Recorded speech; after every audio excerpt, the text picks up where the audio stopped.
ഇടുക്കി പൂപ്പാറയിൽ പശ്ചിമബംഗാൾ സ്വദേശിയായ 16 വയസ്സുകാരി കൂട്ടബലാത്സംഗത്തിനിരയായ കേസിൽ 3 പ്രതികൾക്കും 90 വർഷം തടവ്.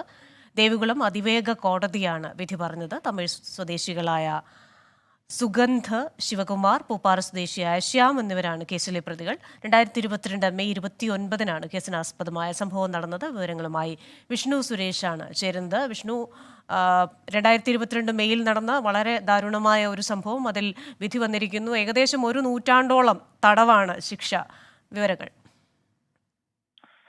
ക്രിസ്റ്റീന, ദേവികുളം അതിവേഗ കോടതിയാണ് പ്രതികൾക്ക് ശിക്ഷ വിധിച്ചത്. ഇന്നലെ ഇവരെ കുറ്റക്കാരാണെന്ന് കണ്ടെത്തിയിരുന്നു. 4 പ്രതികളാണ് വിചാരണ നേരിട്ടത്. അതിൽ 3 പേർ കുറ്റക്കാരാണെന്ന് കാണുകയും ഒരാൾക്ക് സംശയത്തിന്റെ ആനുകൂല്യത്തിൽ ഇളവ് നൽകുകയും ചെയ്തു. ഇതിൽ ഏറ്റവും പ്രധാനപ്പെട്ടത് 90 വർഷമാണ് ഇവർക്ക് ശിക്ഷ വിധിച്ചിരിക്കുന്നത്. പക്ഷേ എല്ലാ കുറ്റങ്ങളും കൂടി 25 വർഷത്തേക്ക് അനുഭവിച്ചാൽ മതി എന്നുള്ളതാണ് കോടതി വ്യക്തമാക്കിയിരിക്കുന്നത്. 40,000 രൂപ പിഴയിട്ടിട്ടുണ്ട്.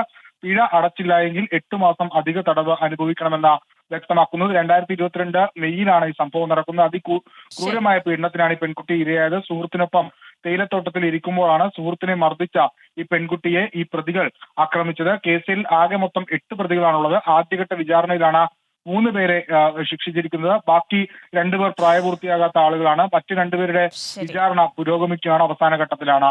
ദേവികുളം അതിവേഗ കോടതി വിധിയുടെ വിശദാംശങ്ങൾ നൽകിയത് വിഷ്ണു സുരേഷ്.